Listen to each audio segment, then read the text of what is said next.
जो आज न्याय मिला है उसका धन्यवाद करना चाहूँगा। और आप भविष्य में जिन अधिकारियों ने हमारे भाई के केस को दबाने की कोशिश की, उनके अगेंस्ट हम रोड पे दोबारा एक प्रदर्शन करेंगे। और ज़्यादा ना कहता हुआ मैं, हिमाचल सरकार हमारे साथ नहीं है और उसमें अभी तक सब आप लोगों को पता है कि उन्होंने बहुत सारे तथ्यों को दबाने की भी कोशिश की है। हमारे को कोर्ट पर ही विश्वास था कि कोर्ट से ही हमारे को सही जस्टिस मिलेगा। और इसमें ये भी लग रहा था कि कहीं ना कहीं सबूतों को मिटाने की कोशिश की जा रही है, जो बड़े अधिकारी हैं उनको जो है बचाने की भी कोशिश हो रही थी। हाँ जी, इसमें बहुत सारे सबूतों को दबाने की कोशिश भी की। पुलिस में इसने कोई काम नहीं किया। मैं खुद अपने भाई का के चक्कर में भाई के सबूतों को पुलिस के सामने रखा, तब जाके इन्होंने पेन ड्राइव और मोबाइल ढूंढने की कोशिश करी। आज भी मैं कहता हूँ जो मोबाइल है वो मेरे भाई के पॉकेट में ही था, डेड बॉडी में देखा गया। उसकी फोटोग्राफ भी मैंने पुलिस को भी दी है, एसपी शिमला को भी दी है, परंतु आज तक वो फ़ोन नहीं मिला। परंतु फ़ोन पुलिस के पास ही है। जिस बंदे के ने पेन ड्राइव निकाला है उसी के पास ही फ़ोन है। यानी शिमला पुलिस ने भी जांच को डाइवर्ट करने की कोशिश की। बहुत सारी उन्होंने डाइवर्ट करने की कोशिश की। उन्होंने केस को दूसरे और भाई को डिप्रेशन की ओर दिखाने की कोशिश की। उन्होंने 2020 का जिक्र किया दवाइयों का, जबकि डिप्रेशन की दवाई तो आज 6 साल के बच्चों को भी दी जाती है। 4 दिन में वो डिप्रेशन में से ठीक हो जाता है। और उन्होंने डायरेक्टर और एमडी के अगेंस्ट किसी प्रकार का कोई उन्होंने जांच करने की कोशिश नहीं की। मैंने एक बार पुलिस को इन्फॉर्मेशन भी किया कि हरकेश आप डायरेक्टर अपना देशराज 22 में है और फोटोग्राफ भी मैंने भेजी थी। और वो कह रहे थे कि भी अभी वो इको स्पोर्ट गाड़ी में ब्लैक रंग की गाड़ी में बैठा है, परंतु पुलिस ने कोई एक्शन नहीं लिया शुरू से। और ये भी जो है ये अदालत ने कहा कि एसआईटी जो है वो मेडिकल हिस्ट्री तक ही सीमित रही। जो मुख्य काम था, जांच का जो मुख्य बिंदु था, उस पर ध्यान नहीं दिया। आप लोग बोल रहे थे वही आज कोर्ट ने बोला। बिल्कुल उन्होंने कोई उसका मुख्य उससे जांच नहीं किया, बल्कि हमारे परिवारों की प्रॉपर्टी पे भी उन्होंने जांच करनी शुरू कर दी। उनके इन्वेस्टिगेशन बैंक का मतलब कंप्लेंटर हम थे और हमारी ही जांच की गई। ये हमने हिमाचल में पहली बार देखा, जबकि ये देवभूमि है। हर प्रकार से न्याय को उस तरीके से देखना चाहिए था। ये इन्होंने कोई किसी प्रकार का काम नहीं किया। क्या ये भी माना जाए अब ये जो दायरा जांच का बढ़ेगा, ये अधिकारियों तक नहीं कहीं ऊपर भी जा सकता है? ये ऊपर भी जा सकता है, अधिकारियों से ऊपर भी चला जाएगा। ये जांच का मामला है, इसमें बहुत बड़ी भ्रष्टाचार हुआ है। और इसमें विमल ने मेरे छोटे ब्रदर को मतलब धोखे से वहां ले जाके हत्या की गई है। ये आत्महत्या का मामला नहीं था, हत्या का मामला। हम शुरू से कह रहे हैं। धन्यवाद। हम चाह रहे थे शुरू दिन से। राजेंद्र जी, आप क्या कहेंगे? आपने जो है प्रेस कॉन्फ्रेंस भी की थी, आज अदालत का फैसला आया है, क्या कहेंगे? सत्यमेव जयते, सत्य की हमेशा जो है जीत होती है। सत्य का रास्ता थोड़ा परिश्रम है, कठिन है, लेकिन इसमें जो है आपको जीत निश्चित है। पीछे मैं जो है सबसे पहले अपने माननीय उच्च न्यायालय हिमाचल प्रदेश और भारतीय न्यायपालिका को जो है धन्यवाद दूंगा। हमें इन पर पूर्ण विश्वास था कि हमें न्याय मिलेगा। हमें जो है अदालत में जाना पड़ा क्योंकि हमारे को जो है प्रदेश सरकार की तरफ से या यहाँ के इन्वेस्टिगेशन एजेंसी की तरफ से हमें कोई सपोर्ट नहीं मिली। पहले दिन से ही इनके जो है आपके जो है सबूत को मिटाने की जो है कोशिश की गई।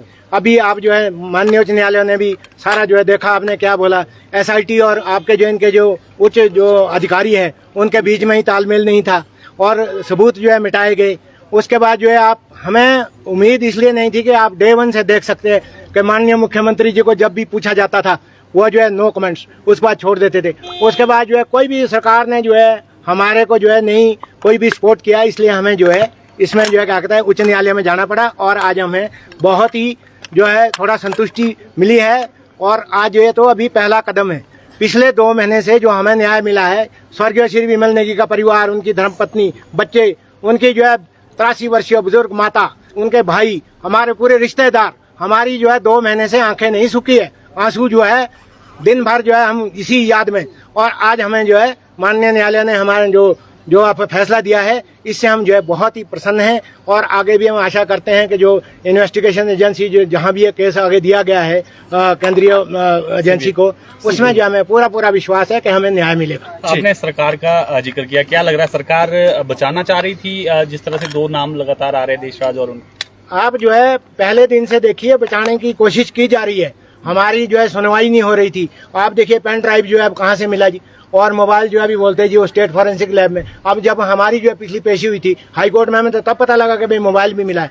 ये पहले दिन से ही हमारे को जो है ऐसे जो है क्या कहते हैं, कोई भी जो है इनकी तरफ से हमें जो है सपोर्ट नहीं मिली सरकार की तरफ से, और सरकार इसका क्लियर वो है कि भी ये सरकार जो है इनके साथ जो है मिली हुई है, इनको जो है बचा रही है। बाकी है न्याय मंच के हमारे अध्यक्ष हैं तो विमल नेगी न्याय मंच के कार्यकारी अध्यक्ष। जी, आज हाईकोर्ट का फैसला आया, क्या कहेंगे? ये भारतीय न्याय व्यवस्था का एक ऐसा उदाहरण है कि अपनी जो आदर्शवादी और निष्पक्षता का जो परंपरा है उसका एक बहुत शानदार प्रकटीकरण आज उच्च न्यायालय में हुआ है। हालांकि विमल नेगी मामले में शुरू दिन से ही राजनीति घुसेड़ी गई, इसमें बहुत सारी बातें हुई, सारी कहानियां प्रदेश की जनता के सामने हैं। हम बार बार कहते रहे कि विमल नेगी की एक प्रायोजित ढंग से हत्या की गई है और इसमें बड़े बड़े मगरमच्छ हैं जिन्होंने करोड़ों रुपयों का जो है तो इसके अंदर एचपीपीसीएल के अंदर घोटाला किया है। आज ये प्रदेश घोटाला प्रदेश बन गया है और इसमें अप्रत्यक्ष ढंग से सरकार का पूरा समर्थन इन घोटालेबाजों को मिल रहा है। आज के दिन तो हम कहते हैं कि इस प्रकरण में जिस हिसाब से पूरा प्रदेश जो है तो विमल नेगी जी के इंसाफ के लिए खड़ा हुआ हिमाचल प्रदेश के अंदर, ये जो है तो सुखविंदर सिंह सुक्खू की सरकार की ताबूत का आखिरी कील साबित होगा और इसको तुरंत जो है तो इस प्रकरण में ये हिमाचल में सत्ता के रहने का नैतिक अधिकार खो चुका है। इस आदमी को इस्तीफा देना चाहिए, अपने मंत्रिमंडल को भंग करना चाहिए। तो आज जो है ये जो यहाँ पर फैसला हुआ है और आगे भी जो हमने जो विमल नेगी जनजातीय न्याय मंच के नाम से जो संगठन तैयार किया है, ये ऐसा नहीं है, ये एक नॉन पॉलिटिकल ऑर्गेनाइजेशन है। ये पहले भी हम बता चुके हैं। इस तरीके से किसी भी ट्राइबल के ईमानदार ऑफिसर के साथ, किसी भी लोक सेवक के साथ भविष्य में ऐसे जो भ्रष्ट लोग सत्ता और माफिया मिलकर के ऐसा षड्यंत्र करेंगे, मारेंगे, इस तरीके से कार्रवाई करेंगे, तो ये न्याय मंच जो तो पूरे हिमाचल के लोगों के आशीर्वाद से ये संघर्ष जारी रखेगी, लड़ेगी और उनको न्याय दिलाने का काम करेगी। और इस मामले में भी विमल नेगी जी के शहादत को स्मरण करते हुए अब तो सेंट्रल इन्वेस्टिगेशन एजेंसी को ये आज मामला सौंपा गया है, उनको आज और ये हाईकोर्ट से फैसला मिला है। हम उम्मीद करते हैं कि सीबीआई इसमें बिल्कुल फैक्ट्स जो है तो सामने लाएगी और फेयर इन्वेस्टिगेशन करेगी और उसके बाद आगे जो भी लड़ाई होगी और जहां तक भी हमारे को जाना पड़े, और इस विषय को लेकर के इसमें जो पुलिस का, जो शिमला पुलिस का खास तौर पर जो भूमिका रही है वो नितांत पक्षपातपूर्ण और विश्वास करने लायक नहीं है। आज पूरा पुलिस तंत्र कटघरे में खड़ा है। कुछ नालायक लोगों की वजह से पुलिस प्रशासन और पुलिस के बड़े आला अधिकारी भी आज अपने आप को शायद शर्मिंदगी महसूस कर रहे होंगे। ये उनके मुंह पर एक करारा तमाचा है और हम तो ये डिमांड करते हैं कि एसपी शिमला के खिलाफ कार्रवाई होनी चाहिए। डीजीपी हिमाचल प्रदेश उनके अगेंस्ट जो है तो एक्शन ले और अगर उनमें कोई नैतिकता और शर्म बची है तो उनको जो है तो इस्तीफा देकर के घर चले जाना चाहिए। जिस तरीके से इस केस को लीपापोती करके पूरे तरीके से डाइवर्ट करने की कोशिश होती रही है, ये पुलिस के नाम पर, पुलिस प्रशासन के नाम पर, जिनके ऊपर पूरे समाज की रक्षा का दायित्व होता है, ऐसे लोग जो तो ऐसे सरकार की इस इतने बड़े तंत्र के ऊपर एक बहुत बड़ा कलंक है ये।